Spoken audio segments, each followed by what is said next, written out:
தவறோட விளைவு தான் பிறப்பே உருவாகுது. ஒரு கர்ம வினையோடைய பிறப்புக்கோட நோக்கம் என்னன்னா, நம்மளுடைய தவறை நாமே சரி செய்யறதுக்கும், அதே மாதிரி பூமியிலையும் உடலுக்குள்ள இருக்கிற உயிர் சக்திக்குள்ளேயும் தெல்ல தெளிவாக சொல்லக்கூடியது. அதை தான் பேச போகிறேன். மரபணுக்களை பற்றி தான் பேசணும்னு நினச்சிருக்கிறேன். அது தன்னுடைய ஞாபக சக்தியை இழந்திருக்கு. அதனால தான் கர்மா பாவம் அப்படிங்கிறது எது அப்படின்னு கேட்டிங்கன்னா, தன்னுடைய சுயத்தை இழக்கப்பட்டது தான் கர்மா. தன்னுடைய உயிருக்கு தான் எந்த ஊரில் பிறந்தோம், எந்த ஊரில் வளர்ந்தோம், இந்த ஊரை சுற்றி இருக்கிற உறவுகள் எல்லாத்தையும் தெரியுது, இந்த உடலில் இருக்கிறது. ஆனால் அந்த உயிருக்கு தன்னுடைய ஒரிஜினாலிட்டி என்னங்கிறது தெரியலை. இதுதான் தன்னுடைய ஒரிஜினாலிட்டியாக நினைக்கிது. இந்த உலகம் முழுக்க இருக்கிற எல்லா மனிதனும் தனக்கு சார்ந்த ஒரு பகுதியில் இருக்கிறான் பாருங்க, அதுதான் ஒரிஜினல் அப்படின்னு நினைக்கிறான். அப்போ ஞானிங்கிறவன் மனிதனை ஏன் தாண்டுனா, மனிதனை ஏன் கடந்தான், அவன் ஏன் வணங்கப்பட்டான்னா, அவன் இதை தாண்டி ஒன்று கண்டுபிடிச்சான். என்ன கண்டுபிடிச்சான்னா, தன்னுடைய ஒரிஜினல் சோல் அது என்ன, அதோடைய ஒரிஜினாலிட்டி என்னங்கிறத அவன் கண்டுபிடிச்சான். அப்படிங்கிறதோட அதில் ஒரு பெரிய ப்ராசஸ் இருக்குது. அந்த ப்ராசஸ் தான் இன்றைக்கி நான் உங்ககிட்ட விளக்கணும்னு நினைக்கிறேன். அதனால் அந்த கர்ம வினை, அடுத்த பிறப்பு அப்படிங்கிறதெல்லாம் முப்பிறப்போட தொடர்புகளில் தான் நம்ம பிறக்கப்படுறோம். இந்த சூழல்லாம் இருக்குது. அந்த முப்பிறப்போட சூழல்களை நம்ம அனுபவிக்க வேண்டிய ஒரு சூழல் இருக்குது. அதில் மேம்பட்ட நிலையை பெற்றோம்னா அடுத்த பிறப்புலேருந்து தவிர்க்கப்படுறோம். இல்லைன்னா மீண்டும் ஏதோ ஒரு வடிவத்தில் ஏதோ ஒரு சூழலில் நம்ம மீண்டும் பிறக்கிறதுக்கான வாய்ப்புகள் உருவாக்கப்படுது. அப்பையும் நல்லா ஞாபகம் வச்சுக்கணும், அப்பையும் அங்கே என்ன ப்ராப்ளம் இருக்குன்னா, இந்த பிறப்பு மறந்து போயிடும். இப்போ இருக்கிற நீங்கள் எல்லாருமே பிறக்கவே இல்லை, ஃப்ரெஷ்ஷாக இருக்கிற மாதிரி தான் உங்கள்கிட்ட இருக்கிற உங்களுடைய பாயிண்ட் ஆஃப் வியூலேருந்து தெரியும். உங்கள் தாய், உங்கள் தகப்பன், உங்கள் சகோதரன், உங்கள் சகோதரி, உங்கள் மகன், உங்கள் மக, இது எல்லாம் தான் இந்த பிறப்பில் இருக்கிறது தான் உங்களுடைய நிஜமாக தெரியுது. போன பிறப்பில் பிறந்தது உங்களுக்கு அடையாள ஞாபகம் இல்லை பாருங்கள். அப்போ அடுத்த பிறப்பில், இப்போ இந்த பிறப்பில் மாணிக்கவாசகர் கோயிலில் உட்காந்தது, என்கிட்ட பேசுனதெல்லாம் ஞாபகம் இருக்காது. அடுத்த பிறப்புலையும் இன்னொருத்தனை சந்திக்க நீங்கள் இதே இடத்துக்கு வருவீங்க. இந்த இடம் இப்படி இருக்காது, வேறு மாதிரி இருக்கும். ஆனால் இதே இடம்தான். அங்கேயும் உட்காந்து முப்பிறப்பை பற்றி நீங்களே கேள்வி கேட்பீங்க. எப்போ? இன்னொரு 700 ஆண்டுகள் 1000 ஆண்டுகள் கழித்து இதே உடல், இதே மாதிரி வேறு உடல் எடுத்து நீங்கள் இதே மாதிரி ஒருத்தட்ட கேள்வி கேட்டுட்டு உட்காந்துருப்பீங்க. அப்போ இப்போ உட்காந்து கேட்டீங்கல்ல, இந்த கதாபாத்திரம் இப்படி ஒரு பேரில் நீங்கள் வாழ்ந்தீங்கல்ல, அது உங்களுக்கு ஞாபகத்துக்கு இருக்காது. அப்போ ஒவ்வொரு தியானம் பண்ணிய உயர்ந்தவனுக்கும் தியானம் பண்ணி உயராதவனுக்கும் என்னன்னா, தன்னுடைய ஞாபக சக்தி ஒருத்தனுக்கு கிடைச்சிச்சா கிடைக்கலையா. ஞாபக சக்தியில் தான் ஒருத்தர் யாருன்னு தெரிஞ்சுக்க முடியும். அதுதான் அதுக்கு பேர் ஞாபக சக்தி. இப்போ ஒருத்தருடைய ஸ்கூல்லேருந்து சின்ன வயசுலேருந்து அவருக்கு ஞாபக சக்தி இருந்தால் தான் என்னை யாருன்னு தெரியுதா அப்படின்னா, 50 வருஷம் கழித்து மீட் பண்ணிக்கும் போது அவங்களுக்குள்ள, ஓ நமக்கு எல்லாம் எனக்கு ஞாபகம் வருதுப்பா அப்படின்னு சொல்கிறாங்கல்ல, அது மாதிரி தான் அது. அப்போ நீங்கள் முப்பிறப்ப உங்களுக்கு தெரியல, அதுக்கு காரணம் உங்கள் ஞாபக சக்தியில் மறைக்கப்பட்டிருக்கு. அப்போ தியானம்ங்கிறது எதுன்னா, எது மறைக்கப்பட்டதோ, எது நமக்கு தெரியலையோ அது தெரியறதுக்கு வாய்ப்பை உருவாக்குது. ஞானிங்கிறவர் யார், குருங்கிறவர் யாருன்னா, தெரியாத ரகசியத்தை தெரிஞ்சுக்கிட்டார். யாரும் தெரியாத, யாருக்கும் தெரிய முடியலை, யாருக்கும் அறிய முடியலை. இந்த தேசத்தை ஆள்ற ராஜாவுக்கு தன்னையோ தன் மனைவியோ குழந்தையோ இங்கே இருக்கிற எல்லா பகுதியையும் அறிய தெரிந்தவருக்கு போன பிறப்பில் நம்ம என்னவா பிறந்தோம்னா அவருக்கு அறிய தெரியலை. ஒரு சிபிசிஐடி வச்சோ இல்லை சிபிஐயில் வச்சோ இல்லை உயர்ந்த எந்த டிபார்ட்மெண்ட்டை போட்டோம் நான் போன பிறப்பில் என்னவா பிறந்தப்பா அப்படின்னு அறிஞ்சிட்டு வாங்கப்பான்னு இந்த தேசத்தோட ராஜா சொல்லி அதை அறிஞ்சிட முடியாது. அதுதான் சிவனடியார்கள் நாடோடியாக வீட்டை திறந்து காடுகள் மலைகள் இதெல்லாம் அவங்க போய் அறிந்தது என்னன்னா, தன்னுடைய ஞாபக சக்தியை தான் அறிஞ்சாங்க. அந்த ஞாபக சக்தியால் தான் இறைனா என்ன, சித்தர்கள்னா என்ன, பிரபஞ்சம்னா என்ன, பிறப்போட ரகசியம்னா என்ன, பிறப்பு எப்படி, இறப்பு எப்படி நிகழ்து, நாம் இந்த பிறப்பில் எதற்காக பிறந்தோம், என்ன சூழலுக்காக இருக்கிறோம், எதை மாதிரி சூழலுங்கிறத ஒரு தீர்க்கமாக உணர முடியும். இதுக்கு பேர் தான் தீர்க்கதரிசி அப்படின்னு ஒருத்தரை அனுபவிச்சாங்க. அவருக்கு எல்லாம் தெரியுது அப்படிங்கிறது கிடையாது. நல்லா ஞாபகம், ஒருத்தருக்கு எல்லாம் தெரியுது, நடக்க போகிறது, நடந்தது, நடந்து முடிந்தது, முன்னாடி இருந்தது, இதை மூணும் தெரியுதுன்னா அவர் பேர் தீர்க்கதரிசி. அவர் அதிசயமானவர் கிடையாது, அவருடைய ஞாபக சக்தியை பெற்றிருக்கிறாருன்னு அர்த்தம். ஞாபக சக்தியை பெற்றவர், ஞாபக சக்தியை பெறாதவங்க. இப்போ இங்கே இருக்கிற எல்லா பேருமே உங்களுடைய இந்த பிறப்புடைய ஞாபக சக்தி மட்டும்தான் உங்கள் கையில் இருக்கு. உங்களுடைய பாதி தொடர்ச்சி உங்ககிட்ட மறைக்கப்பட்டிருக்கு. நீங்கள் முன்னாடி உள்ள தொடர்ச்சி தெரிஞ்சாதான் இதோடைய வடிவம் என்னன்னே தெரியும். இது நடுவில் நீங்கள் நிற்கிறீங்க. நடுவில் பின்னாடி இருக்கிற தொடர்ச்சி தெரியாமல் நடுவில் நின்றுக்கிட்டு நீங்கள் என்ன பண்ண முடியும்? இப்போ இது நடுவில் நிற்கிற, இப்போ எல்லாருமே நடுவில் நிற்கிறீங்க. இந்த நடுவில் நிற்கிறதுக்கு காரணம் என்னன்னு கேட்டால் என்ன சொல்யூஷன் கொடுக்க முடியும்? யார் தீர்வு கொடுப்பா? ஒவ்வொரு மனிதனுக்கும் தன்னுடைய வாழ்க்கையில் தீர்வு கொடுக்க முடியாமல் இருக்கிறதுக்கு முக்கியமான காரணம், நடுவில் ஒருத்தர் நிற்கிறாரு. நின்றுக்கிட்டு அவர் சொல்கிறாரு ஞானி ஆகணும், குருவாகணும், இல்லை நல்ல மனிதன் ஆகணும், இல்லை குடும்பத்தை பார்த்துக்கணும்னு நினைக்கிறாரு. ஆனால் அவருக்கு தீர்வுன்னா அவர் பின்னாடி என்ன எங்கேருந்து தொடங்கப்பட்டாருன்னு தெரியணும்ல. இதானே ரொம்ப முக்கியம். அப்போ இதை ஒருத்தரால் அறிந்துக்கிறதுக்கு வாய்ப்புகள் ரொம்ப குறைவாக அவங்களால அறிய முடியலை. அந்த அறிய முடியாததோடைய வெளிப்பாடு தான் கர்ம வினையோடைய மாயையோடைய செயல்பாடுகளில் ஒருத்தரால் அறிய முடியலை அப்படிங்கிறது தான் நம்ம சொல்ல நினைக்கிறோம். அதை நான் ரொம்ப டீட்டெயிலாக நான் உங்ககிட்ட சொல்கிறேன். வேறு யாருக்கு என்ன கேள்வி இருக்குது? வெறும் மந்திரத்தை மட்டும் சொல்கிறது ஒரு விஷயம். அக்னி மூட்டி செய்தால் அது பேர் யாகம். அப்போ அந்த அக்னியிலிருந்து செய்கிற ஒரு விஷயம் ஒரு வடிவமாகவும், மந்திரத்திலேருந்து நீரை தெளித்து வீட்டில் செய்கிறதுல ஒரு வடிவமாகவும் இருக்கு. இந்த 2 வடிவத்தையுமே ஞானிகள் இப்படி கையாளக்கூடாது அப்படிங்கிறது தான் அவங்களுடைய கருத்தியல். அவங்களுடைய கருத்தியல் என்ன அப்படின்னா, இது 2ம் இந்த மாதிரி போக்கில் செய்யறது ஒரு வடிவத்தை முழுசாக உணராமல் இந்த மாதிரி வடிவத்தை செய்யும்போது அது மிக சரியாக எல்லா நேரத்துலையும் அது வேலை செய்யாது. குறிப்பிட்ட டைம் தான் அது வேலை செய்யும். அதுக்கான ஒரு குறிப்பிட்ட ஆயுள் தான் இருக்குது அப்படிங்கிறத அவங்க சொல்கிறாங்க. அப்போ இதை வேறு வடிவத்துக்குள்ளே பணி செய்யணும் அப்படிங்கிறது அவங்க சொல்கிறாங்க. அப்போ இது இங்கே எப்படி கொடுக்கப்படுது அப்படின்னா, ஒரு மனிதன் அழுக்காக இருக்கிறவனை குளிப்பாட்டி புது மனிதனை ஆக்குற மாதிரி ஒரு அழுக்காக இருந்த வீட்டை சுண்ணாம்பு அடிச்சு விட்டு அதுக்கு ஒரு கணபதி ஹோமம் பண்ணுறாங்க. ஒரு அழுக்காக இருந்த இடத்த கழுவி விட்டுட்டு அங்கே 2 மாங்கொத்தை கட்டி வச்சு அங்கே ஒரு வேலை பண்ணுறாங்க. அப்போ இந்த மாதிரி ஒரு இடத்த புதுப்பிக்கிறதுக்கு, ஒரு இடத்த நல்வழிப்படுத்துறதுக்கு இந்த யாகம், ஹோமம், இந்த மாதிரி விஷயங்கள்லாம் அங்கே பண்ணப்படுது. ஆனால் இதை ஒரு ஞானி என்ன சொல்கிறாருன்னா, இதை இப்படி நீங்கள் அணுகக்கூடாது. இதை இப்படி நீங்கள் அணுகுனீங்கன்னா இது மாதம் பண்ணிக்கிட்டு கூட இருக்கணும். இது இப்படி பண்ணாமல் முதல்ல உங்களுக்குள்ள ஒரு நல்ல வடிவத்தை வர வச்சுக்கணும் அப்படிங்கிறாரு. அப்போ உங்களுக்குள்ள ஒரு நல்ல வடிவத்தை வர வச்சுக்கிட்டா இந்த மாதிரி அடிக்கடி இந்த மாதிரி விஷயத்தை நீங்கள் பயன்படுத்த வேண்டியதில்லை. இது ஒரு விதமான தனக்கு சாதகமாக ஒரு விஷயத்தை பண்ணிக்கிற மாதிரி இது. அப்போ ஒரு இறையையோ பிரபஞ்சத்தையோ ஒரு விஷயத்தையோ நாம் தனிப்பட்ட முறைக்கு தன்னுடைய வீட்டுக்கோ தன்னுடைய இடத்துக்கோ தன்னுக்கோ பயன்படுத்தக்கூடாது. அதை பயன்படுத்துறது முறையாக பயன்படுத்தணும். அதுக்கு தான் தியானம்னு சொல்லி கொடுத்தாங்க. ஒரு தியானம் எந்த யாகத்தையும் எந்த யோகத்தையோ எந்த வடிவத்தையும் கொண்டு போகாமல் அது இயல்பாக எடுத்துகிட்டு போயிடும் அப்படிங்கிறாங்க.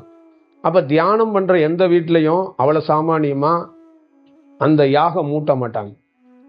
அந்த யாகத்துக்கான வாய்ப்புகளை உருவாக்க மாட்டாங்க. தியானம் பண்ண ஒரு வீட்டிலே கூட கணபதி பூஜை பண்ண மாட்டாங்க. அவ்வளோ சாமானியமாக அந்த மாதிரி இந்த வீட்டில் இருக்கிற சடங்கு சம்பிரதாயங்கள் பண்ண மாட்டாங்க. ஏன்னா அந்த ஒரு தியானம் அதோடைய அலைவரிசை எல்லாத்தையும் சமன் செய்யும். எதை எப்படி கையாளணுங்கிறது அந்த தியானமே ஒருத்தருக்கு வழிகாட்டும், ஒருத்தருக்கு வழி நடத்தும். அப்போ அந்த மாதிரி ஒரு சூழலில் போகாதனால தான் நமக்குள்ள இந்த வடிவங்கள்லாம் வெவ்வேறுபட்டு நிற்குது, வெவ்வேறுபட்ட சூழலில் இருக்குது. அப்போ யாகம் வளர்க்குற ஒருத்தர், யாகத்தை கொடுத்த ஒருத்தர், யாகத்தை கேட்குறவர் நாம, யாகத்தோட பயணிக்கிறது அந்த இடம், அங்கே வர்ற மக்கள். அப்போ பாருங்க 3 பிரிவா 4 பிரிவா பிரிஞ்சு போயிடுச்சு பாருங்க. யாகம் வளர்க்குறவருக்கு அதுலேருந்து என்ன அலைவரிசை வரும், அது எவ்வளோ நாள் இந்த வீட்டுக்குள்ளே இருக்கும்னு தெரியாது. அதே மாதிரி அந்த யாகத்தை வளர்க்க சொன்ன உங்களுக்கும் தான் வீட்டுக்குள்ளே கணபதி ஹோமம் பண்ணால் எத்தனை நாள் அதோடைய தாக்கம் இருக்கும் அப்படின்னு உங்களுக்கும் தெரியாது. அப்போ இந்த வடிவம் தெரியாமலே இதில் ஒரு நல்லது இருக்குங்கிறது மட்டும் தெரிஞ்சுக்கிட்டு இது கிடைக்கப்படுது, இது கொடுக்கப்படுது. இதை அப்படி கையாளக்கூடாதுங்கிறது தான் ரொம்ப முக்கியம். இந்த மாதிரி கையாளுறதுனால தான் நம்ம என்ன பண்ணுறோம்னா, ஒரு ஒரு பெரிய பொருளை மிக சரியாக பயன்படுத்த வேண்டியதை தற்காலிகத்துக்கு ஏதோ கடந்து போய் நம்ம ஒன்று பண்ணிக்கிறோம் அப்படிங்கிறது தான் நாம் சொல்கிறோம்.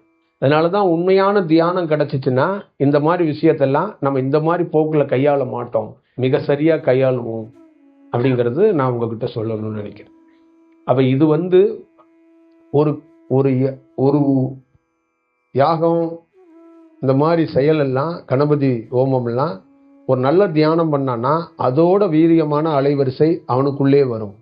ஒரு நல்ல தியானம் பண்ணவனே ஒரு கணபதி ஹோமம் இல்லை, ஒரு கணபதி ஹோமம் இல்லை, 1000 கணபதி ஹோமம் அவனே வெளிப்படுத்துவான் அப்படிங்கிறத அதோட வெளிப்பாடு. அப்போ அவங்ககிட்டேருந்து வெளிப்படும் அப்படிங்கிறத நீங்கள் பார்த்துக்கணும். அப்போ ஒரு தியானம் பண்ண ஒரு வீட்டில் ஒருத்தருக்கு ஒரு நல்ல தியானம் கிடைக்குதுன்னா அவரால் அந்த அந்த அந்த வீட்டை ஒரு நல்ல தன்மையில் வச்சுருக்க முடியும். அப்போ தினந்தோறும் அந்த வீட்டுக்கு பால் காய்ச்சுற மாதிரி தான், தினந்தோறும் ஒரு புது வீட்டுக்கு குடி போகிற மாதிரி தான் ஒரு தியானம் பண்ணவன் ஒரு வீட்டுக்குள்ளே இருக்கிறாங்க. அப்போ உங்கள் வீட்டில் இருக்கிற உங்கள் மனைவியோ உங்கள் குழந்தையோ யாரோ ஒருவர் தியானம் பண்ணாங்கன்னா தினந்தோறும் உங்கள் வீடு பால் காய்ச்சுற மாதிரி தான். அதுதான் அதுக்குள்ளே இருக்கிற விஷயம். இதுக்கு தனியாக ஸ்பெசிஃபிக்காக நீங்கள் தனியாக வைக்கும்போது அப்போ நீங்கள் ஏதோ ஒரு விழா மாதிரி தனி துண்டாகி போயிடுறீங்க. அது 15 நாள் 20 நாள் அந்த அலைவரிசை இருக்கும், அதுக்கப்புறம் அதோட ஃபீல் இருக்காது. இங்கன்னு கிடையாது. நீங்கள் கோயில் கும்பாபிஷேகம் பண்ணும்போது கூட, யாகம் பண்ணும்போது கூட குறைந்தபட்சம் 90 நாள் இருக்கும், அதுக்கப்புறம் அந்த அலைவரிசை இருக்காது. அந்த மந்திரத்துக்குன்னு ஒரு அலைவரிசை இருக்கு, அந்த மந்திரத்துக்குன்னு ஒரு செயல்பாடு இருக்கு, 90 டேஸ் இருக்கும், அதுக்கப்புறம் இருக்காது. அதுக்காகத்தான் அந்த கோவில்களில் அலைவரிசை பிரபஞ்சத்திலேருந்து படணும், இல்லைன்னா ஜீவ சமாதியா யாரோ ஒருத்தர் இருக்கணும். அந்த யாரோ ஒருத்தர் நல்ல தியானம் பண்ணவர் அந்த கோவிலுக்கு வந்துட்டு போனார்னா அது தினந்தோறும் கும்பாபிஷேகத்துக்கு சமம். ஒரு கோவிலுக்குள்ள தினந்தோறும் கும்பாபிஷேகம் நடக்கணும் அப்படிம்பாங்க. அப்போ ஒரு ஞானி இருக்கிற இடம் தினந்தோறும் கும்பாபிஷேகம் தான். அவரு தினந்தோறும் தன்னுடைய புதுமையான ஒரு அலைவரிசையை பிரசன்ட் பண்ணிக்கிட்டே இருப்பாருங்கிறாங்க. நெருப்பு இல்லாம சாம்பிராணி இல்லாம அங்கிருந்து ஒரு புகை வருங்கிறாங்க. இதுதான் உண்மையான தியானத்தோட மிகப்பெரிய வடிவங்கிறாங்க. மாடு இல்லை, காம்பு இல்லை, ஆனால் பால் வருங்கிறாங்க ஒரு ஞானிக்கிட்டே இருந்து. அதுதான் அமிர்தங்கிறாங்க. அந்த அமிர்த கடாச்சாரத்தில் மண்ணள்ளி கொடுத்தா கூட அது உணவாக மாறும், அது ஒரு பெரிய வடிவமாக மாறும். மண்ணள்ளி கையில் கொடுத்துட்டாரு, அது அரிசியாக மாறாது. அந்த மண் கையில் இருக்கும்போது யாரோ ஒருத்தர் உங்களை சார்ந்து நாம ஏன் ஒரு அன்னதானம் பண்ணக்கூடாது, ஒரு 10 மூட்டை அரிசி வாங்கி தரேன், இந்த மாதிரி ஒரு சூழலில் அந்த மண்ணே ஒரு பெரிய வடிவத்தை உருவாக்கும் அப்படிங்கிறாங்க. அப்போ யாருக்கிட்ட இருந்து ஒரு பொருளை பெறணும், யாருக்கிட்ட இருந்து ஒரு வார்த்தையை பெறணும், யாருக்கிட்ட இருந்து ஒரு வழிகாட்டுதலை பெறணும், யாருக்கிட்ட இருந்து சுவாசத்தை பெறணும், யாருக்கிட்ட இருந்து வெப்பத்தை பெறணும். தாய் தன்னுடைய மார்புகளில் பாலை ஊற்றா, தந்தைக்கிட்ட என்னன்னு கேட்டிங்கன்னா தன்னுடைய மார்புகிட்ட அணைச்சிக்கிட்டான்னா ஒரு குழந்தை, நல்லா ஞாபகம் வச்சுக்கோங்க, ஒரு குழந்தை இங்குபெட்டரில் வைக்கிறாங்கல்ல, இந்த குழந்தைக்கு வளர்ச்சி கம்மியாக இருக்குது, 6 மாதம் 7 மாதத்தில் இருக்குன்னு, தன்னுடைய மார்புகளில் ஆணோடைய மார்புல எந்த குழந்தை போடப்படுதோ இங்குபெட்டர் தேவைப்படாது. தந்தையோட மார்புகள்ல பெரிய வெப்பம் இருக்கு, அந்த குழந்தைக்கு தந்தை யாருன்னு கண்டுபிடிக்கிறதே அந்த வெப்பத்தை வச்சு தான் கண்டுபிடிக்கும். அப்ப தகப்பனுடைய மார்புகள் சாதாரணது கிடையாது. தாயோட மார்புகள்ல பால் கொடுக்கப்படுது, தந்தையோடைய மார்புகள்ல ஒரு குழந்தை அணைக்கப்படும் போது அந்த குழந்தைக்கு தேவையான அந்த அனைத்து செயலும் கிடைக்குது. இதுவே நிறைய பேருக்கு தெரியாது. ஒரு வடிவத்துக்குள்ள இதே மாதிரி ஒரு நாவல் நம்ம எழுத வேண்டிய ஒரு சூழல் வந்துச்சு. அப்ப அந்த நாவல் எழுத வேண்டிய சூழல்ல ஒரு 6 மாதம் கரெக்டா 7.5 மாதத்துல ஒரு குழந்தை பிறந்துருச்சு. அந்த குழந்தைக்கு இன்குபேட்டர்ல வச்சாகணும், அந்த ஹீட்லயே இருக்கணும் அப்படின்னு சொல்லும் போது அப்போ ஒரு தகப்பன் சொல்றாரு, தேவையில்லை நான் பார்த்துக்கிறேன் அப்படின்னு சொல்லி அந்த குழந்தையை தூக்கிக்கிட்டு ரொம்ப நாளுக்கு அப்புறம் ஒரு குழந்தை பிறந்திருக்கு. அந்த குழந்தையை எடுத்துட்டு வந்துட்டாரு. குழந்தையை எடுத்துட்டு வீட்டில் அவரு ரொம்ப வறுமையில் இருக்கிறார், உச்சக்கட்ட பீக்கில் இருந்தவர், பல கோடிகளை சம்பாதிச்சவர், ஓஹோன்னு கொடி கட்டி பறந்தவர். ஆனா தொழில் லாஸு, எல்லாமே லாஸு. அப்ப அவருக்கு ஒரு குழந்தை பிறந்திருக்கு. அப்ப தொழில் செய்ய வேண்டிய சூழல்லாம் இருக்கு, தொழிலும் வருது.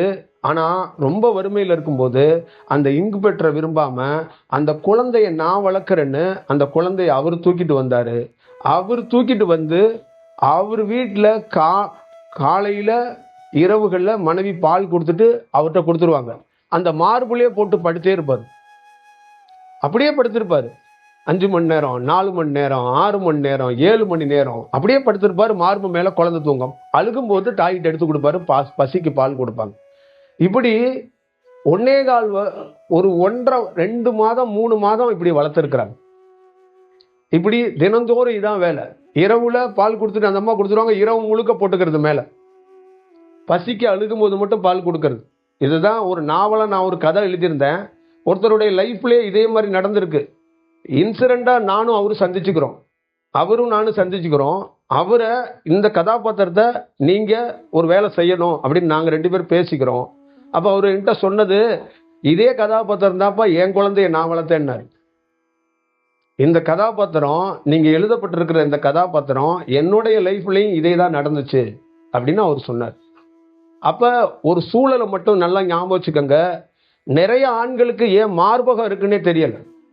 நிறைய பேர் ஆண்களுக்கு தன்னுடைய இதய பகுதி என்னன்னே தெரியல, இன்ன வரைக்கும் தெரியல. ஒரு குழந்தைக்கு நீங்க பெற்றிருக்கல, ஒரு தகப்பனா இருக்கிறீங்கல்ல, தகப்பன்கிற அடையாளத்தை உங்க பெண் குழந்தையோ உங்க ஆண் குழந்தையோ உங்களை கண்டுபிடிக்கிறது அப்பான்னு அம்மா சொல்ல வேண்டாம். உங்களுடைய வெப்பத்தை வச்சு கண்டுபிடிச்சிடும். உங்க குழந்தைய வேற யார்கிட்ட வேணாலும் கொடுங்க, அந்த சூடு வேற உங்க சூடு வேற. உங்க சூடு உங்க குழந்தைக்கு இருக்குங்க. ஒரு தகப்பனுடைய சூடு ஒரு குழந்தை கண்டுபிடிச்சிருவா. தகப்பன் சூடும் குழந்தை சூடும் ஒரே மாதிரி இருக்கும். நல்லா ஞாபகம் வச்சுக்கோங்க. மருத்துவ ரீதியில் மனைவி குழந்தை இது எல்லாமே ஒரு சூட்லேருந்து உருவாகிறது தான். ஒரு சூடு ஒரு குழந்தை உருவாகிறதுக்கு, ஒரு மனிதன் உருவாகிறதுக்கு ரொம்ப முக்கியமாக இருக்குது. அக்னியில் சோறு சாப்பிட்றோம். நல்லா ஞாபகம் வச்சுக்கோங்க. அக்னியில் சோறு சாப்பிட்றோம். அக்னியில் தான் யாருன்னு தெரிஞ்சுக்கிறதுக்கு ஒரு வாய்ப்பை நம்ம உருவாக்க முடியும். தியானம்ங்கிறதோ கடவுளுங்கிறதோ இங்கே இருக்கிற எல்லா செயலுங்கிறத உன்னுடைய பிரெயினில் உன்னுடைய ஞாபக சக்தியில் நீ யாருன்னு தெரிஞ்சுக்கணும்னா உன்னை இந்த அக்னி இருந்தால் தான் தெரிஞ்சுக்க முடியும். இந்த அக்னியிலிருந்து தான் உன்னை யாருங்கிறத தெரிகிறதுக்கான ஒரு வாய்ப்புகள் உருவாக்கப்படுது. அதனால தான் அந்த உலகத்திலே தலை சிறந்தது முதல்ல 2 வடிவத்தை வச்சாங்க. ஒன்று நீர், இன்னொன்று நெருப்பு. இந்த நீரும் நெருப்பும் தான் உலகத்திலே பெரிய விஷயத்தை உருவாக்கணுச்சு. அப்போ நீரும் நெருப்பும் ஆணும் பெண்ணா மாறினாங்க. ஒரு நீர் பெண்ணாகவும் ஒரு நெருப்பு ஆணாகவும். அப்போ நீராக இருக்கக்கூடிய ஒரு நீரை பெண்ணா உருவாக்குனா எப்படி இருக்கும்? நெருப்பாக இருக்கிற ஒரு நெருப்பை ஆணா உருவாக்குனா எப்படி இருக்கும்? இப்போ இந்த நீரும் நெருப்பும் ஆண் பெண்ணா உருவாக்கிருச்சு. அதுக்கு ஒரு உயிர் கொடுக்கணும். அதுக்கு ஒரு சிலையை மாதிரி பிரதிஷ்டை பண்ணி அதை நடக்க விடணும், அதை இயங்க விடணும், அதுவா அதை இயல்பா வைக்கணும். அதை என்ன பண்றது அப்படின்னா அதை காற்றை உருவாக்கணும். இப்ப ஒரு ஆணுக்கும் பெண்ணுக்கும் இயங்கிறதுக்கு எது வாய்ப்பா இருந்துச்சுன்னா காற்று. இதே மாதிரி தான் அதை வாழ வைக்கிறதுக்கு ஒரு இடமாகவும் அதை ஒரு நல்ல வடிவமாகவும் 2 வடிவத்தை உருவாக்குனாங்க. ஒன்று மண்ணு, இன்னொன்று ஆகாயம். இப்போ இந்த பஞ்சபூதங்கள்ல தான் ஒரு குழந்தையோ ஒரு ஆணோ ஒரு பெண்ணோ வடிவமாக இருக்கிறாங்க அப்படிங்கிறத நம்ம தெரிஞ்சுக்கணும். அப்போ வெளியிலேருந்து பார்க்கும்போது பஞ்சபூதங்கள் அப்படிங்கிறது மட்டும்தான் இருக்கும். பஞ்சபூதம் வெளியில் இல்லை, உங்களுக்குள்ள இருக்கு. நீங்க தான் பஞ்சபூதம். உங்களுக்குள்ள இருக்கிற வடிவம் தான். உங்களுக்குள்ள இருக்கிறத உங்களால் பார்க்க முடியல, உங்களால் அனுபவிக்க முடியல. உங்களுக்குள்ள கேட்குற அசிரிதி குரல்னு ஒன்று கேட்கும். மனசை தாண்டி அந்த குரல் தான் 12 ராசி. 12 ராசியோட கிடைக்கிற அலைவரிசையிலிருந்து தான் ஒருத்தனுக்கு தன்னுடைய மனதை தாண்டி ஒரு குரல் கேட்கும். அந்த குரல் தான் ரொம்ப முக்கியமான வடிவமாக இருக்கும். அதே மாதிரி 9 கோள்கள். அந்த 9 கோள்கள் தான் உங்களுடைய உயிராக இருக்கு. 400 ஆண்டுகள், 500 ஆண்டுகள், 700 ஆண்டுகள், 1000 ஆண்டுகள் பல பிறப்புகளில் பிறந்து தியானம் பண்ணி ஒரு குரு மாதிரி ஆகி ஒரு ஞானி மாதிரி ஆகி பல ஊருக்கு உபதேசம் பண்ணி பல பேருக்கு செஞ்சிருக்கிறாங்க. ஆனால் கடைசியாக அவங்க தன்னுடைய முழுமையான தான் யாருன்னு அவங்களால உணர முடியல. எப்போ 1000 ஆண்டுகள் பெரிய பழமையான நிறைய பேர் புகழை வாங்கின ஒரு ஞானியாலேயே தன்னை யாருன்னு உணர முடியல. அப்போ தன்னை யாருன்னு உணர்றது ரொம்ப கடுமையான சவால். தன்னை உணர்தல் அப்படின்னு சாதாரணமாக எல்லாரும் சொல்லிட்டு போயிடுவாங்க. தன்னை உணர்றதுல தான் அவ்வளோ பெரிய கடுமையான ஒரு சூழலும் ஒரு செயல் வடிவமும் இருக்கு. நல்லா ஞாபகம் வச்சுக்கோங்க, நம்ம உடல்ல இடுப்புல இருந்து தலை வரைக்கும் ஒரு பனி நடக்கணும். இந்த பனியில ரெண்டு பக்கமும் இருக்கிற தலை பின்பக்கம் இருக்கிற, தலைக்கு முன்பக்கம் இருக்கிற, உடலுக்கு முதுகுக்கு பின்னாடி இருக்கிற, இந்த பக்கம் முன்னாடி இருக்கிற நரம்புகள்லாம் இணையப்படுறதுக்கான ஒரு வாய்ப்புகள் உருவாக்கப்படணும். இப்படி வாய்ப்புகள் உருவாக்கப்பட்டு இயற்கையாக ஒரு தியானம் கிடைச்சிச்சுன்னா, அந்த மரபணுக்கள்ல உங்களுக்குள்ள இருக்கிற உயிர் துளிகள், அந்த உயிர் துளிக்கு தன்னுடைய அந்த உயிர் துளி வீரியமாக, குண்டலினி சக்தியாக எல்லா வடிவமாகவும் செயல்படும். அந்த உயிர் சக்தி தான் யாரு, இந்த பிறப்புல என்னென்ன வடிவம் அப்படிங்கிறது அதுக்கு தெரிஞ்சிருக்கு. அதே மாதிரி அதுக்கு கொஞ்சம் கொஞ்சம் தன்னுடைய முப்பிறப்பை பற்றி கொஞ்சம் கொஞ்சம் தெரியுது. ஆனால் முழுமையாக தெரியலை. ஆனால் இந்த வடிவங்கள் எல்லாம் நடக்கப்படும் போது ஒரு நாள் அதுக்கு என்ன கிடைக்குதுன்னா, அந்த உயிர் மரபுகள் இருக்குல்ல, அந்த உயிர் சக்தி இருக்குல்ல, அந்த மரபுகளுக்கு தன்னுடைய ஞாபக சக்தி இந்த பிரபஞ்சத்திலிருந்து ஒரு அலைவரிசையாக கிடைக்கப்படுது. அந்த அலைவரிசையாக அந்த தன்னுடைய உயிர் சக்திக்கு கிடைக்கப்படும் போது தன்னுடைய உயிர் விதை இருக்குல்ல, அந்த விதைக்கு என்ன கிடைக்குது அப்படின்னா, தான் யாருங்கிறது முதல்ல அந்த ஞாபக சக்தி கிடைச்சாதான் தெரியும். ஞாபக சக்தியால தான் நீங்க கிரகித்து நீங்க யாரு, எதற்காக வந்தீங்க, ஏன் பிறந்தீங்க, ஏன் ஒரு குருவை கும்பிடுறீங்க, ஏன் ஒரு குரு கிட்ட இருந்து பயன் அடையல, ஏன் பயன் அடைஞ்சீங்க. இதெல்லாம் எப்படி பண்ண முடியும்னா, வெறும் சக்தியால பண்ண முடியாது, கிரகிக்கிற தன்மை வேணுங்கிறாங்க. இப்போ உங்க மெமரியிலேருந்து நீங்க படிச்சதை, 5ஆம் வகுப்புல படிச்சதை ஒரு 40 வயதுல தேவைப்படுறது, ஒரு இடத்துல தேவைப்படும் போது அதை நீங்க பயன்படுத்துறீங்க. அதுக்கு முக்கியமான காரணம் இந்த பிறப்புல இருக்கிற ஞாபக சக்தியை வச்சு நீங்க பயன்படுத்துறீங்க. அதே மாதிரி ஒரு ஞானி நுட்பமா அவர் பயன்படுத்துறது என்னன்னா, அந்த ஞாபக சக்தியிலிருந்து தான் பயன்படுத்துறாங்க. அப்ப ஞாபக சக்தி எதுக்கு கிடைக்கணும் அப்படின்னா, உயிருக்கு கிடைக்கணும். அப்ப அந்த உயிர், அந்த விதை உயிரா இருக்கு, விதையா இருக்கு, ஆனா தான் யாருன்னு தெரியாம இருக்கு. அப்ப அதுக்குள்ள இந்த பிறப்புல இருக்கிற, இந்த வடிவத்தில் இருக்கிற இங்க எல்லாத்துக்குள்ளயும் இந்த பிறப்பு மட்டும்தான் அந்த விதைக்கு ஞாபகம் இருக்கு. அந்த விதையை பொறுத்தளவுக்கு போன அடுத்தது பிறப்பமா தெரியாது, முன்னாடி பிறந்தமா அதுவும் தெரியாது. யூக அடிப்படையில யாரோ சொல்றாங்க, எப்பயோ ஒரு கனவு வருது, ஒரு காட்சி வருது, என்ன போன்ற ஆளை ஆல்ரெடி பார்த்த மாதிரியும், ஏதோ தொடர்பு இருக்கிற மாதிரியும், பெரிய பந்தம் இருக்கிற மாதிரியும், ஒரு கனெக்ட் இருக்கிற மாதிரி இழுக்குது. என்ன மட்டும் இல்ல, முருகன், ரோட்ல இருக்கிற பிள்ளையார், விநாயகர், சித்தர்கள், ஞானிகள், எந்த பாட்டு கேட்டாலும் எது கேட்டாலும் ஏதோ ஒரு தொடர்பு இருக்கிற மாதிரி ஒரு ஈர்ப்பு ஈர்த்துக்கிட்டு போகுது. ஏதோ ஒருத்தர் நடந்து போறோம், தாயை நோக்கி போறோம், தந்தையை நோக்கி போறோம், உறவை நோக்கி போறோம், பரவாயில்ல. ஆனா கடவுளுங்கிறது ஒரு கல் சிலை, ஒரு மரம் மட்டும்தான் இருக்கு, ஒரு கல் மட்டும்தான் இருக்கு, ஒரு பாறை மட்டும்தான் இருக்கு, ஒரு குகை மட்டும்தான் இருக்கு. அங்க நம்ம கால் நம்மளை இழுத்துட்டு போகுது. ஏன் இழுத்துட்டு போகுது? அதுக்கு நமக்கு என்ன தொடர்பு? அந்த தொடர்பை நம்மளால கண்டுபிடிக்க முடியல. அப்ப நம்ம தொடர்பை என்ன சொல்றோம்? அது ஒரு தெய்வீகம், அது ஒரு சித்தர், அது ஒரு ஞானின்னு அதை பிரிக்கிறோம். அப்ப அதை பிரிக்க கூடாது. அதுக்கும் உனக்கும் ஒரு தொடர்பு இருக்கு. ஒரு பெண்ணு பின்னாடி போற, ஒரு ஆணு பின்னாடி இன்னொரு பெண்ணு போறா. அப்ப தொடர்பு இல்லாம இது நடக்காது. வெறும் ஜாதகத்தினால பொருத்தத்தினால தாலி கட்டிக்கிட்டு குடும்பம் நடத்துறது கிடையாது. சும்மாலாம் குடும்பம் நடத்த முடியாது. அந்த முப்பிறப்புல தொடர்புல உங்களுக்கு தெரியல, நீங்க யாருன்னு தெரியல. என்னமோ நீங்க 2 பேரும் பிரஸ்ஸா சந்திச்சுக்கிட்டு இப்பதான் மாலையை மாத்திக்கிட்டு கல்யாணம் பண்ணிக்கிற மாதிரி நீங்களா ஒரு கற்பனைக்குள்ள ஒரு விஷயத்துக்குள்ள போறீங்க. கல்யாணம் பண்ணி அதுக்கப்புறம் நம்ம பழவி நம்ம யாரு நீங்க யாருன்னு தெரிஞ்சுக்கிட்டு, ஓ நம்ம வாழ்றோம், நம்ம ஒரு கணவன் மனைவி, நமக்கு ஒரு குழந்தை இருக்குன்னு நினைச்சுக்கிறீங்க. ஆனா அது கிடையாது. உங்களுடைய முப்பிறப்பு தொடர்புல தான் இந்த கல்யாணம், இந்த காட்சி எல்லாம் நடக்குது. அது உங்களுக்கு தெரியல. அப்ப ஒரு ஞானி, மாணிக்க வாசகர் கோயிலோ பிற கோயிலோ எந்த கோயிலா இருந்தாலும் உனக்கு முப்பிறப்போட தொடர்பு இருக்கு. அந்த தொடர்பை உன்னால அறிய முடியல. அறிய முடியாத பலவீனம் தான் இதுக்கு வெவ்வேறு பேரையோ வெவ்வேறு விதத்தையோ சொல்ல தெரியாம நீ ட்ரை பண்ணிக்கிட்டே இருக்கிற ஒவ்வொரு நாளும். இது உனக்கு நெருக்கமான தொடர்பு உள்ள இடம். அப்ப இந்த இடத்துக்குள்ள நீ பெரிய ஆதிக்கம் செலுத்தியிருக்க. அப்ப என்ன செலுத்தின தெரியாது. அதை அறியறதுக்கு வாய்ப்பை இங்க சோர்ஸ் இல்லை. அப்ப அறியறதுக்கான ஒரு சூழலை நீ பெற்றனா ஒன்னுகிட்ட இருந்து நீ என்ன பண்ற, நீ ஒன்னு யாருன்னு தெரிஞ்சுக்கிறதுக்கான வாய்ப்பை பெறன்னு அர்த்தம். அப்ப அந்த மரபணுக்கள்ல எப்படி அந்த மரபணுக்கள் மாறும் அப்படின்னா, அந்த மரபணுக்கள் அதோடைய முழு தன்மை, நீங்க இந்த நிறைய கடைகள்லாம் போய் வாழைப்பழம் இதெல்லாம் காய்கறிலாம் வாங்கும்போது கொஞ்சம் பெரிய பெரிய காய்கறியாக உப்பி இருக்கிற காய்கறிகள்லாம் என்ன பேர் சொல்கிறீங்க? ஹைப்ரிட்னு சொல்கிறீங்களா? அப்போ நீங்கள்லாம் என்ன?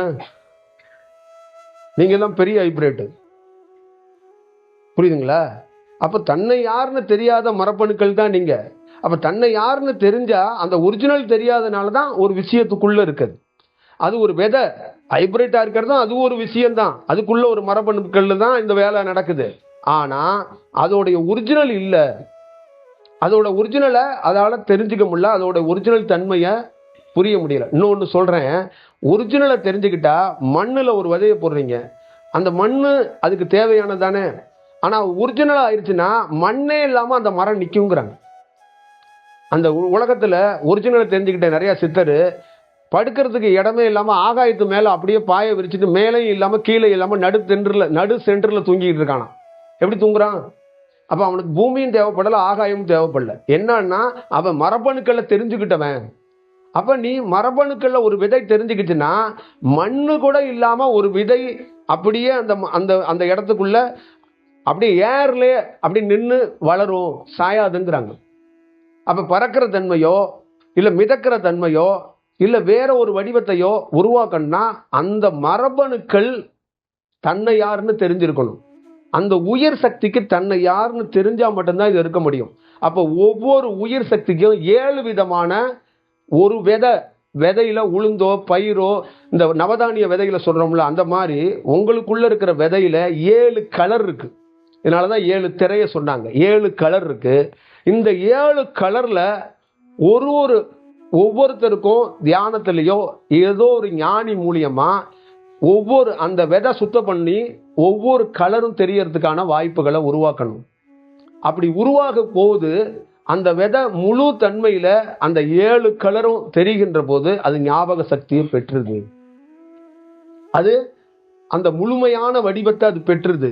அப்ப பெறும்போது தான் தன்னை யாரு, தனக்கான வடிவம் என்ன, தான் என்ன நோக்கத்துக்காக வந்தோம், அது எல்லாமே அதுக்கு தெரியறதுக்கான ஒரு வாய்ப்பை உருவாக்குது.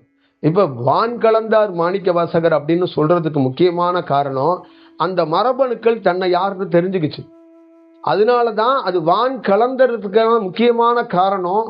இந்த உடலுக்குள்ள தன்னை யாருன்னே தெரிய முடியாது.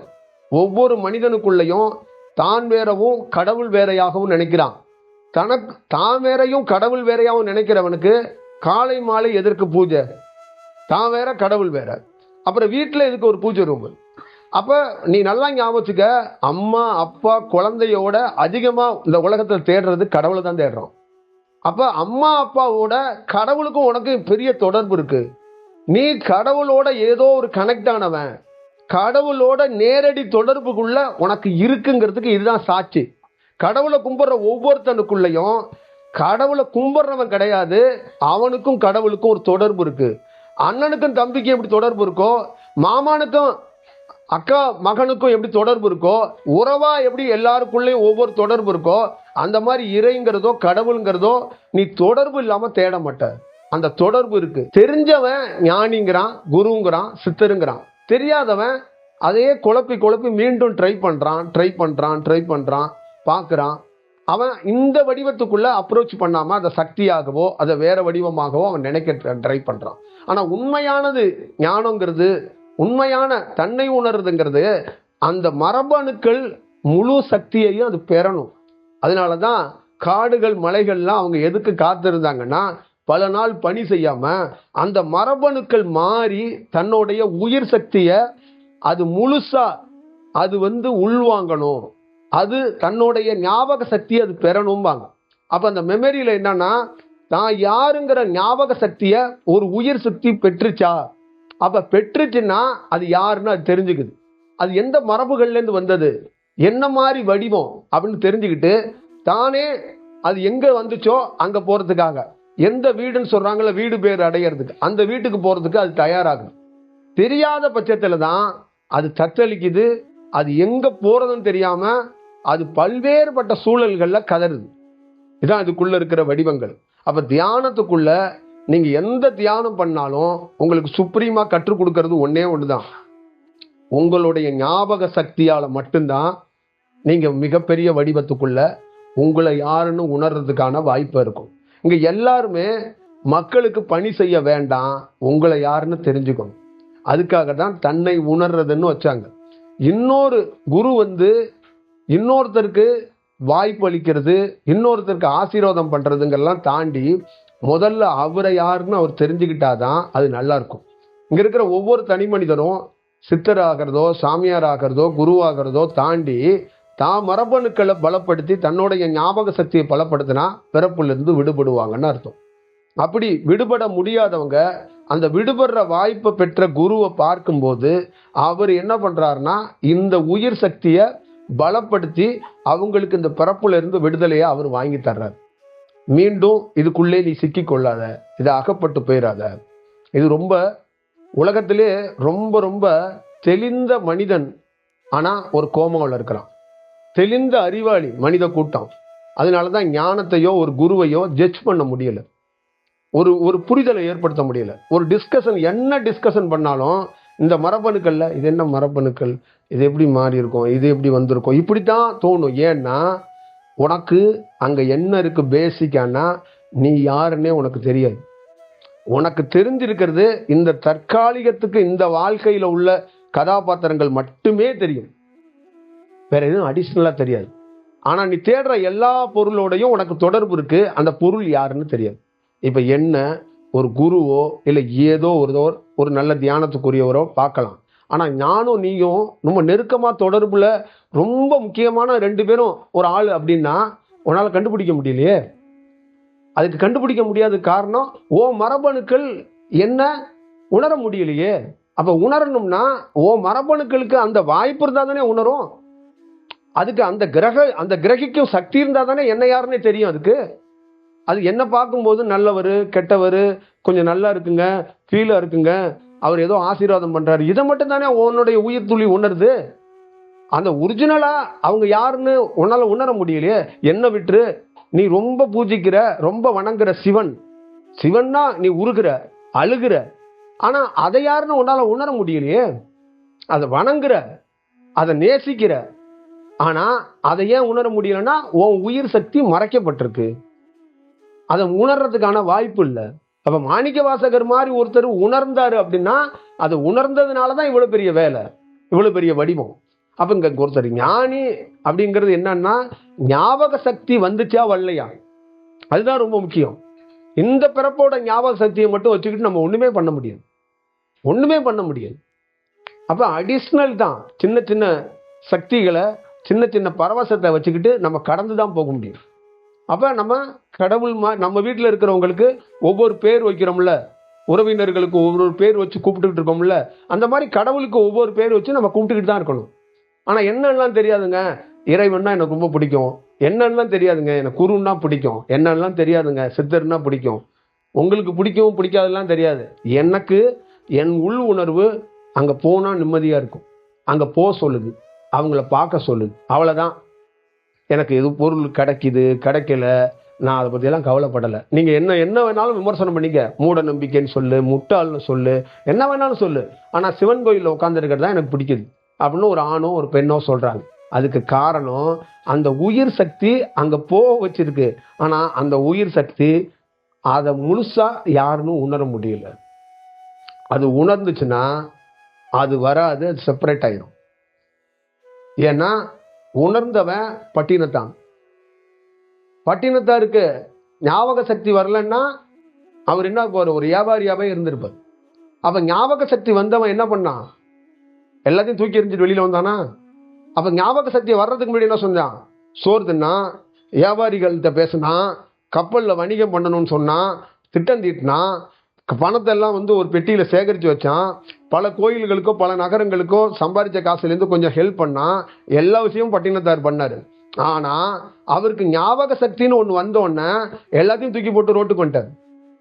ஏன்னா தன்னுடைய மரபணுக்கள் என்ன அப்படின்னு தெரிஞ்சிருச்சு, தன்னுடைய உயிர் சக்தியோட விஷயம் என்னன்னு தெரிஞ்சிருச்சு. ஆகா நான் இந்த மாதிரி வேலைக்கு வரல, இதனாலதான் இந்த உடலுக்குள்ள தற்காலிக இந்த கூட்டுக்குள்ள என்னுடைய உயிர் சக்தி கடக்கிறதுக்கு காரணம் இதுதான். அப்ப எதனால கடக்கிறேன்னு தெரிஞ்சுக்கிச்சு. அப்ப என்னன்னா அந்த உயிர் சக்தி உணர்த்தும் போது அவருக்கும் உணரும் போது அவர் பேரானந்தத்தோட நடந்து போறாரு, பாடுறாரு, நகரம் முழுக்க சுத்துறாரு. ஒரு இடத்துக்குள்ள அந்த வான் கலந்த மாணிக்க வாசகர் மாதிரி அவரும் அவருடைய உயிர் துளி இன்னொரு ஒளியோட போய் பிரகாசமா கலந்துருச்சு. இவ்வளவுதான் அதுக்குள்ள இருக்கிற விஷயம். அப்ப நமக்குள்ள இருக்கிற எல்லாரும் என்ன நினைக்கிறோம்னா இதை சக்தியாகவோ இதை ஏதோ ஒரு சிவபெருமான் ஒண்ணு கொடுத்ததாகவோ நமக்குள்ள ஒரு விஷயம் இருக்கு. ஆனா ஒரு ஞானி கொடுக்கலாம், கொடுக்கறத பத்தி இல்ல, அங்க என்ன நடந்துச்சுன்னு நம்ம பார்க்கணும். இங்க இருக்கிற ஒவ்வொரு மனிதருக்குள்ளயும் ஒரு கண்ணாமூச்சி விளையாட்டு என்னன்னா, ஒரு ஆணோ ஒரு பெண்ணோ கணவன் மனைவியா இருக்கிறீங்க, முன்னாடி நம்ம 2 பேர் சந்திச்சிருக்கிறோமானே உங்களுக்கு தெரியாமே வாழ்ந்துட்டு இருக்கீங்க. உங்களுக்குள்ள கனெக்ஷன் இருக்கா அப்படிங்கிறது தெரியல. இந்த பிறப்புல ஃப்ரெஷ்ஷா பார்க்குற மாதிரியே பார்க்குறீங்க. அதே தான் குருவையும் பார்க்குறீங்க, அதே தான் கடவுளையும் பார்க்குறீங்க. மாணிக்க வாசகருக்கும் உங்களுக்கு தொடர்பு இருந்திருக்கலாம்ல, இருந்திருக்கலாமா இல்லையா? அப்போ உங்களுக்கு தெரியல அப்படிங்கிறத தாண்டி அது மறைச்சிருக்கு. இதை எப்படியாவது கண்டுபிடிக்கிறதுக்காக தான் ஞானிகள் காடு மலைகள்ல தியானம் பண்ணான். அப்ப அந்த மௌனத்துல அந்த உயிர் சக்தி என்ன ஆகும், அதை அதுக்குள்ள இருக்கிற தன்மைகளை பிரகாசிக்க வச்சு அதை நல்ல தன்மையில மாத்தி அந்த மரபணுக்களை எந்த கலப்படமும் போயிடாம, ஒரு பக்கம் விதைகளை கார்பரேட்டுக்காரனுங்க விதைகளை கலப்படம் பண்ணி விதைகளை வேற மாதிரி மாத்திட்டு இருக்கான், இன்னொரு பக்கம் கார்பரேட் சாமியாருங்க உங்களுடைய உள்ளுக்குள்ள இருக்கிற விதைகளை அவங்க மாத்திக்கிட்டு இருக்காங்க. கோட்டு போட்டு விதைகளை இன்னொருத்தன் சாப்பாட்டு உணவுகளை ஒருத்தன் மாத்திக்கிட்டு இருக்கிறான், பைஜாம் போட்டு இன்னொருத்தன் உங்களுடைய வயிற்றுக்குள்ளேயே உங்க உடலுக்குள்ள இருக்கிற மரபணுக்களை மாத்திக்கிட்டு இருக்கான். இப்ப இந்த 2 மரபணுக்களும் மாற்றப்பட்டு அந்த விதையும் ஏன் பிறந்தேன்னு தெரியாமையே ஒரு புங்க மரம் அப்படியே நின்று அழுகுது.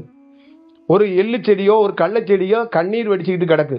அதே மாதிரிதான் இங்க இருக்கிற ஆணோ பெண்ணோ, ஏன்டா பிறந்தோம், இதோ பிறப்பாடாது, ஐயோ கர்மம் முடிச்ச வேலைடா, போய் குருநாதா சாவையாச்சும் குடியா, கரெக்டா குடியா அப்படிங்கிற மாதிரி ஒரு சூழல்ல ஒரு ஆணோ பெண்ணோ கதறிக்கிட்டு கிடக்குறாங்க.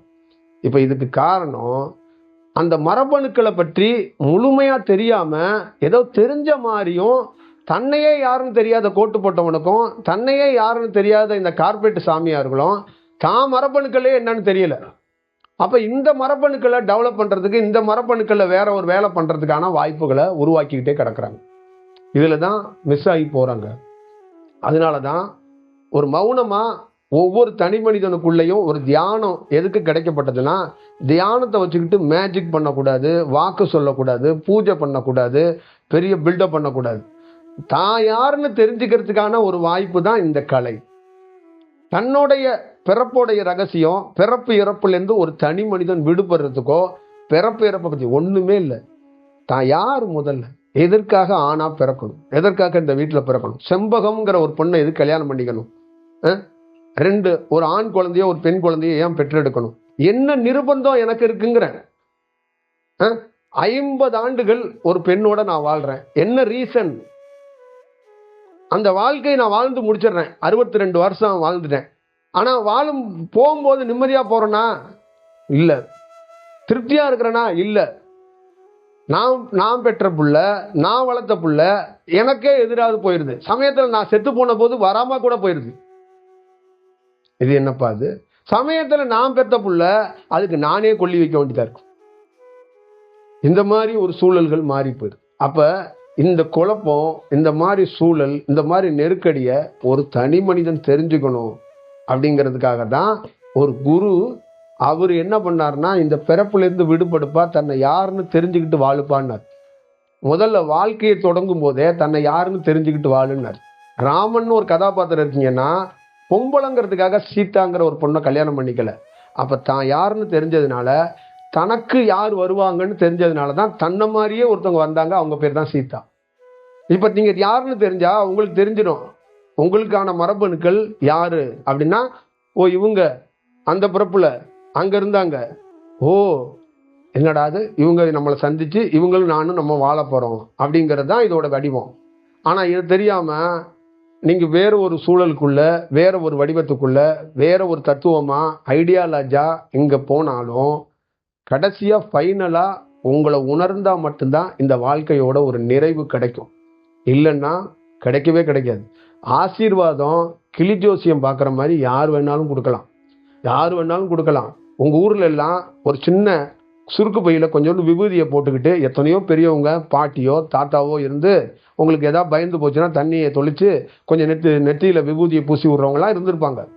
ஆசீர்வாதங்கிறது எந்த மூலையில் வேணாலும் எந்த இடத்துல வேணாலும் யார் வேணாலும் கொடுத்துடலாம். ஆனால் இந்த மரபணுக்களுடைய தன்னுடைய ஞாபக சக்தியை அறியிற செயல் மட்டும்தான் வேணும்னு நான் நினைக்கிறேன். இது வேணும் ஒருத்தருக்கு. இது இருந்துச்சுன்னா இந்த புருஷன் பொண்டாட்டிக்குள்ள மிஸ் அண்டர்ஸ்டாண்டிங், தொழிலில் தோக்கிறது, நான் எப்படி என்ன பண்ண போகிறேன், அடுத்தது என்ன படிக்கணும், இந்த மாதிரி கேள்விகள்லாம் ஒரு வெளியில் கேட்கறத விட்டுட்டு தனக்குள்ளே உணர்றதுக்கான ஒரு வாய்ப்புகள் உருவாக்கப்படும். அதுதான் ரொம்ப முக்கியம். அப்போ ஒவ்வொரு மனிதனும் தான் யாருன்னு தெரியாதனால தான் 22 பேரை வச்சிருக்கிறான். சாமியார், குரு, ஜோசியக்கார், டாக்டர், வாஸ்து சாஸ்திரம் பார்க்குறவர், போருக்கு தண்ணி பார்க்குறவர், தேங்காய் தூக்கிட்டு வர்ற ஒருத்தர், அப்புறம் இந்த மாதிரி அவனை சார்ந்த ஒரு 22 பேர் சுற்றிக்கிட்டே இருக்கிறாங்க. ஒரு தனிநபர் வாழ்கிறதுக்கு 22 பேர் தேவைப்படுறான். செத்து போனதுக்கு அப்புறம் ஒரு 300 பேர் தேவைப்படுறான். அலுவலகத்துக்கு 272 பேர் தேவைப்படுறான். சடங்கு சம்பிரதாயம் பண்ணுறதுக்கு 25 பேர் தேவைப்படுறான். இதுதான் வாழ்க்கையோட ஒரு விஷயமா இருக்கு. ஆனால் அந்த மரபணுக்களில் தன்னை யாருன்னு தெரிஞ்சுக்கிட்டா அங்கே எவனுமே தேவைப்பட மாட்டான். பட்டினத்தாருக்கு 300 பேர் தேவையே படலை. ஏன்னா அவரே அவருடைய மரணத்தை பற்றியோ பிறப்பை பற்றியோ தெரிஞ்சுக்கிட்டாரு. அப்போ எப்படி வந்தோம், எப்படி போகணும் அப்படிங்கிறத தெரிஞ்சதுனால தான் உங்களுக்கு யாருக்குமே அழுகிற வாய்ப்பு அவரு கொடுக்கல. இல்லைன்னா நீங்கள் அழுது குமிச்சு தள்ளியிருப்பீங்க. புரியுதுங்களா? அதனால தான் அவருடைய தத்துவத்திலே உயர்ந்த தத்துவம். ஒரு செத்த பொண வீட்டுக்கு பக்கத்தில் போய் அழுதுகிட்டு இருக்கும்போது பக்கத்தில் போய் உட்கார்ந்தாராம். அப்போ பக்கத்தில் இருக்கிறவன் ஒருத்தன் கேட்டானா, இவரும் அழுதாராம். அப்போ இன்னொருத்தன் அழுதுகிட்டு இருந்தவன் டக்குன்னு நிறுத்திட்டு, சுவாமி அப்படின்னானா. என்னப்பா என்ன? பரவாயில்ல சுவாமி, ஆச்சரியமா இருக்கு, நீங்க பெரிய சாமி, நீங்க அழுவவே மாட்டீங்க, இவருக்காக நீங்க அழுகிறீங்கன்னா ஏதோ ரொம்ப இவரை உங்களுக்கு தெரிஞ்சிருக்கு, ரொம்ப ரொம்ப இவரோட நீங்க ஏதோ இருந்திருக்கீங்க, பெரிய விஷயம் சாமி, நீங்க அழுகிறத நினைச்ச எனக்கு அழுக வருது ரொம்ப அப்படின்னு இருக்கான். இல்லப்பா நான் அதுக்கு அழுகலப்பா, ஒரு பணத்துக்கு முன்னாடி இத்தனை பணம் உட்காந்து அழுதுகிட்டு இருக்கேன், அதை நினைச்சு நான் அழுகுறப்பான்னாரான். ஒருத்தன் செத்து போயிட்டான். அந்த செத்து போனவனுக்கு அழுவுறது எல்லாமே பணம். அது அடுத்தது எப்ப சாவும்னே அதுக்கு தெரியாது. அதுங்க என்னமோ இது ஒரு அதை அவரு நினைச்சு இவரு அழுகிறாரு. அப்ப இவர் என்ன சொல்றாருன்னா, தன்னை யாருன்னு தெரியலன்னா நீ பணம் தான்ட்டாரு. அப்ப அவருடைய தத்துவத்தை இத்தனை ஆண்டுகள்ல நம்ம கடந்து வந்திருக்கோமே. பட்டினத்தாருங்கிறவன் யாருன்னா குபேரன், சொம்பு கொடுப்பாரு, கூசா கொடுப்பாருன்னு சென்னையில போய் கீழே நிக்கிறாங்க. பட்டினத்தார் யாருன்னா தன்னுடைய மரபணுக்கள்ல தான் யாருன்னு ஞாபக சக்தியை மறைச்சு போனதான் தான் யாருன்னு தெரிஞ்சுக்கிட்டவர்னு யாரும் நிக்கல. புரியுதுங்களா? தான் யாருன்னு தெரியாம மனிதனா பிறந்தாரு. தான் யாருன்னு தெரிஞ்சிருச்சு, எல்லாத்தையும் திறந்துட்டு வீட்டை விட்டு வெளியில வந்துட்டார். அப்ப தன்னை யாருன்னு தெரியாத தவிக்கிற ஒரு மனித கூட்டத்துல தன்னை யாருன்னு தெரிஞ்சுக்கிறதுக்கு ஒருத்தர் உருவாகி இருக்கிறாரு. அவர்கிட்ட இருந்து தன்னை யாருன்னு தெரிஞ்சுக்கிற கலையை கற்றுக் கொடுங்க அப்படின்னா பரவாயில்ல. சொம்ப தூக்கிக்கிட்டு இவர் குபேரன் வடிவத்தில் வந்தவர், இவர் தாங்க குபேரன். இந்த கரும்பு பார்த்தாலோ இல்ல கரும்புக்கு கீழே பார்த்தாலோ மேலே பார்த்தாலோ ஏதோ ஒன்று கிடைச்சிருந்தா அங்கிட்டு ஒரு கூட்டம். அப்புறம் ஞானத்துக்காக இந்த காதர்ந்த ஊசிய அவங்க காதை அருகிற வரைக்கும் பேசிக்கிட்டே இருக்கிறாங்க. நான் பல பேரை பார்த்துட்டேன். காதர்ந்த ஊசின்னு சொன்னது பல பேர் காதை அருந்து கீழே விழுகிற வரைக்கும் அதை பேசிக்கிட்டு தான் இருக்கிறவங்க. அதுலேருந்து எந்த டெவலப்மெண்ட்டுமே கிடையாது, ஒரு டெவலப்மெண்ட் கூட கிடையாது. அப்ப இதெல்லாம் உணர்ந்தாதான் ஒரு ஆசான், ஒரு குரு அதை கற்றுக் கொடுக்கறதுக்கு வாய்ப்பு இருக்கும். முதல்ல ஒரு ஆசான், ஒரு குரு எங்கிருந்து போதனைகளையோ பாடத்தையோ தொடங்குவானா, முதல்ல உனக்குள்ள மௌனம் ஏற்படணும்மா. நீ ஊர்ல சாமி ஆடுற மாதிரி இருக்கிற, இந்த மாதிரி சாமி ஆடுற விஷயத்துக்குள்ள பேய்தாப்பா வேலை செய்ய முடியும், குருநாதர் வேலை செய்ய முடியாது. முதல்ல ஆசுவாசப்படுத்து. முதல்ல உன்னை படுக்க போட்டு அயன் பண்ணணும். அயன் பண்ணாதான் அடுத்தது உனக்குள்ள இந்த மாதிரி ஞான கல்வியை உபதேசமே பண்ண முடியும். ஞான கல்வி உபதேசம் பண்ணணும்னா ஒரு நீர்நிலையில முதல்ல ஒருத்தர் நீராடணும். அப்ப தொடர்ந்து ஒருத்தர் நீராடி அந்த கரை ஓரமாக அங்க இருக்கிற மலைத்தொடர்கள்லையோ மரங்கள்லையோ உட்கார்ந்து அவரு தியானம் பண்ணி அந்த மரபணுக்கள்ல வெப்ப சலனத்துல அந்த உயிர் சக்தியை தன்னை யாருன்னு தெரிஞ்சுக்கிற வாய்ப்பை அவர் பெற்றாரு. அப்ப பெறதுக்கு முதல் தகுதியா எதை வச்சுக்கிட்டாருன்னா நீராடுறத வச்சுக்கிட்டாரு. அப்ப நீர் எவ்வளவு பெரிய முக்கியம் அப்படிங்கிறது இங்க யாருக்குமே தெரியாது. நம்ம ஊர்ல சும்மா நீர் ஓடல. இங்க வைகையை பத்தி எல்லாம் உங்களுக்கு அந்த அருமை தெரிஞ்சிருந்துச்சுன்னா இந்த வைகை ஆறு கரையில குடியிருக்கிறோம் பாக்கியம்னு நினைச்சிருப்பீங்க. ஏன்னா வைகை ஆறே கடவுள்ங்கிறது பல பேருக்கு தெரியாது. மீனாட்சி கோவில் தான் கடவுள் நினைச்சுக்கிட்டீங்க. வைகை ஆறே கடவுள். ஒரு ஆறு ஓடுனா அதுல 1000 சித்தர்கள் படுத்து கிடப்பான்னு அர்த்தம். ஒரு நதி மேல 1000 விதமான அலைவரிசைகள் பறக்கப்படும், 1000 விதமான சக்திகள் அதுல தங்கும் அப்படிங்கிறது தான் நிஜம். கடலோ நதிகளோ சாதாரண விஷயம் கிடையாது. கோவிலுக்கு அருகையில ஒரு குளம் கட்டப்பட்டதுக்கு என்னன்னா, அந்த நதிகள்ல தான் உயிர் சக்திகள் தேக்கி வைக்கப்படும். அதனாலதான் கோவில் குளம்னு ஒன்று உருவாக்குனாங்க. அது ரொம்ப ரொம்ப முக்கியம் அப்படிங்கிறது நிறைய பேருக்கு தெரியாது. அப்ப இந்த வைகை ஆற மதுரை டவுனுக்குள்ள நீங்க போய் பார்த்தீங்கன்னா, அது கேப்பாரிட்டு போய் அது நொந்து போய் கிடக்கும் போதே தெரிய வேண்டாமா, இங்க இருக்கிற மரபணுக்களை யாரும் உணர்றதுக்கான வாய்ப்புகளை பெறது ரொம்ப கஷ்டம், இதுலயே தெரிஞ்சிடலாம் அப்படிங்கிறதுக்கு இதுதான் அடையாளம். அப்ப இதுக்குள்ள யாரும் செட் பண்றதுக்கு ஆள் கிடையாது, இதை புதுப்பிக்கிறதுக்கு ஆள் கிடையாது, இதை செய்யறதுக்கு ஆள் கிடையாது. 62 வருஷமா 2 கட்சிகளுக்கு மாத்தி மாத்தி வாக்களிக்கிறீங்க. நீங்களும் வாக்களிக்கிறீங்க, அவங்களும் உங்கள்கிட்ட கேட்குறாங்க. 2 பேருக்குமே என்ன வித்தியாசம் என்னன்னா, 4 வருஷத்துக்கு ஒருக்கா உங்களை யாருன்னே மறந்துடுறீங்க. 5 வருஷத்துக்கு ஒருக்கா எலெக்ஷன் வருது. அந்த எலெக்ஷன்ல போன வாட்டி இருக்கிறவரை இந்த வாட்டி இருக்கிறவரை மறந்துட்டு போன வாட்டி இருந்தவருக்கு வாக்களிக்கிறீங்க. அதே ஆள் தான் நீங்க மறந்துட்டு இதை ஒரு செயலை செஞ்சுக்கிட்டே இருக்கிறீங்க. 60 ஆண்டுகளா மாத்தி மாத்தி மாத்தி மாத்தி செய்றீங்க. நீங்களும் டயர்ட் ஆகல, அவங்களும் டயர்ட் ஆகல. ஆனா 2 பேரும் சேர்ந்து என்ன வேலை பார்த்து வச்சிருக்கீங்க அப்படின்னா, உங்களை யாருன்னு தெரியாம போறதுக்கு, இன்னும் பின்னோக்கி போறதுக்கான வாய்ப்புகளை தான் உருவாக்கி வச்சிருக்கு. ஒரு முன்னோக்கி வர்றதுக்கான ஒரு வாய்ப்புகளை உங்களால உருவாக்கவே முடியல. நல்லா ஞாபகம் வச்சுக்கோங்க. நீங்க எத்தனை முறை எங்க செவுத்துல போய் வேணாலும் முட்டிக்கங்க, கடவுளையோ குருவையோ அறியணும்னா உங்க உயிர் சக்தி ஞாபக சக்தி பெற்றா மட்டும்தான் முடியும். எங்களை மாதிரி இல்ல, இன்னும் இந்த உலகத்தில் தலை சிறந்தவன் வருவான், அறியவே உங்களால முடியாது. உங்களால அறிய முடியாது. 2 டம்ளர் வேணா கஞ்சியை வாங்கி குடிச்சிட்டு வடலூர்ல உட்காந்து 4 பேஜை படிச்சுட்டு அந்த ராமலிங்க சுவாமிகளுடைய வசனத்தை வேணா நீங்க சொல்லிக்கிட்டே கிடக்கலாமே. அந்த அறியும் திறன்னா உனக்குள்ள இருந்து ஒரு மௌனமும் ஒரு அழகான ஒரு தொடர்புகளும் ஏற்பட்டு ஒரு போனா உன்னுடைய உயிர் துளிகள் அந்த மரபுகள் கொஞ்சம் கொஞ்சமா மாறி உனக்குள்ள ஞாபக சக்தி பிறந்துச்சுன்னா இறப்புலேருந்து பிறப்புலேருந்து விடுபட்டுறன்னு அர்த்தம். இதுதான் ரொம்ப முக்கியம். இதுக்கு வாய்ப்பு உருவாக்கணுங்கிறதுக்காக தான் குரு பரம்பரையே உருவானுச்சு. இந்த குரு பரம்பரையோட நோக்கம் என்னன்னா, வார்த்தையால என்ன குருன்னு சொல்லாத, ஒரு நாள் நான் குருனா என்னன்னு தெரிஞ்சுக்கணுங்கிறதுக்காக தான் ஒரு குரு சிஷியனுக்கு பாடமே எடுத்தார். இந்த குரு பரம்பரைங்கிறது என்ன, வார்த்தையால குருங்கிறான். வார்த்தையால வாத்தியார் டீச்சரு, அவன் ஸ்டூடெண்ட். ஆனா ஒரு குரு இது கல்வி கூட கிடையாதுப்பா. நீ யாருன்னே உன்னை தெரியாம கிடக்குற, என்னை யாருன்னு தெரிஞ்சவன் நான் குருவா இருக்கிறேன். உன்னை யாருன்னு தெரிய வைக்கிறதுக்காக தான் நான் உட்காந்து பாடம் எடுக்கிறேன். நீ ஐடியில போய் 12 லட்ச ரூபா சம்பாதிக்கிறதுக்காக நான் உட்காந்து பாடம் எடுக்கல, அது டீச்சர் வாத்தியாரு. நீ 12 லட்ச ரூபா சம்பாதிக்க போற, 2 கோடி ரூபா சம்பாதிக்க போறங்கிறதுக்காக நான் உனக்கு பாடம் எடுக்க வரல. தயவு செய்து இந்த பிறப்புலேருந்து விடுபட்டுக்க, இறப்பு பிறப்புலேருந்து விடுபட்டுக்க, உன்னை யாருன்னு தெரிஞ்சுக்க. இந்த கொடூரமான வாழ்க்கையில தயவு செய்து உலகத்திலே பெரிய கொடூரம் எதுமா, தன்னை யாருன்னு தெரியாம இருக்கிறது தான். தன்னோடைய பழகுனவங்க, தன்னோடைய வாழ்ந்தவங்க, தன்னோடைய இருந்த அலைவரிசை, இந்த மாணிக்க வாசகரும் நீங்களும் இந்த அலைவரிசையும் ரொம்ப நெருக்கமான அலைவரிசையா இருக்கலாம்.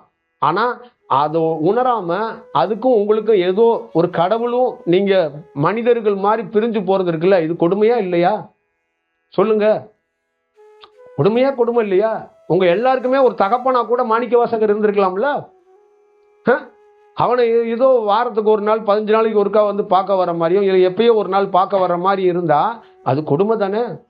பெத்த தாய் எதிரில் இருக்கிறா, அவளுக்கு சோறும் போடாம தண்ணியும் போடாம அவளை எதிரிலேயே நீங்க உட்கார வச்சுக்கிட்டு வேடிக்கை பார்த்துக்கிட்டு இருந்தீங்கன்னா அது பேர் கொடுமையா, அது பேர் சொர்க்கமா?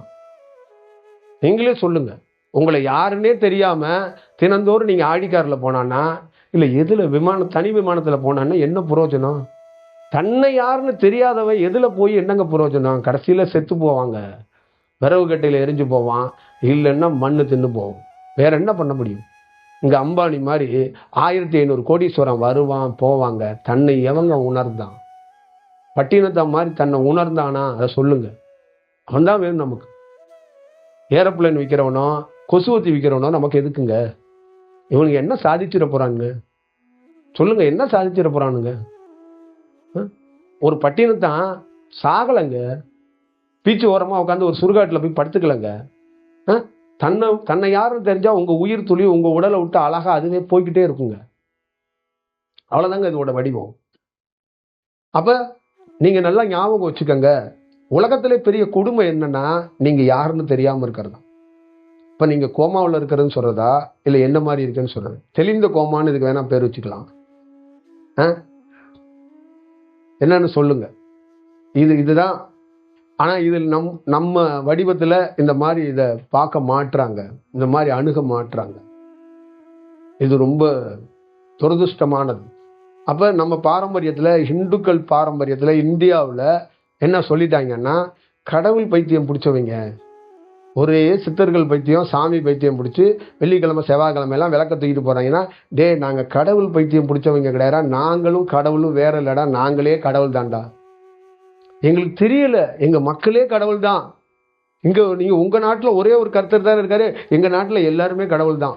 எங்களுக்கு யாருன்னு தெரியல, தெரிஞ்சா எங்களையே நீங்க வணங்குவ, அவ்வளவுதான். ஒரு சாதாரண மனிதனுக்குள்ள ஒரு மாற்றம், ஒருத்தரை வணங்குறீங்க அப்படின்னா தன்னை யாருன்னு அவருக்கு தெரியறதுக்கான ஒரு வாய்ப்பு இருக்கு.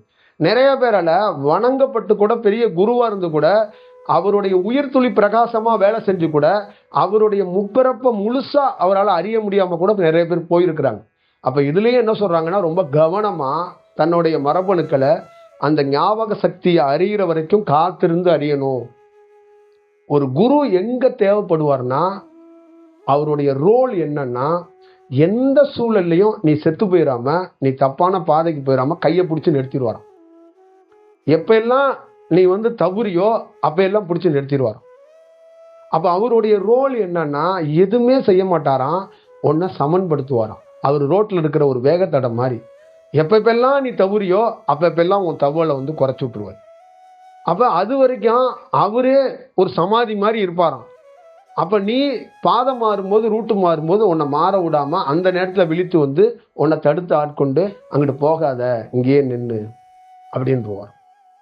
இதான் இதுக்குள்ள இருக்கிற விஷயம். அதனால இது எந்த அளவுக்கு உங்களுக்குள்ள போய் சேரும் அப்படிங்கிறத தாண்டி, இது சேரணும். இன்னைக்கு சேரலைனாலும் நாளைக்கு சேரும், நாளைக்கு மறுநாள் சேரும். இதுதான் இதுக்குள்ள இருக்கிற விஷயம்னு நான் நினைக்கிறேன்.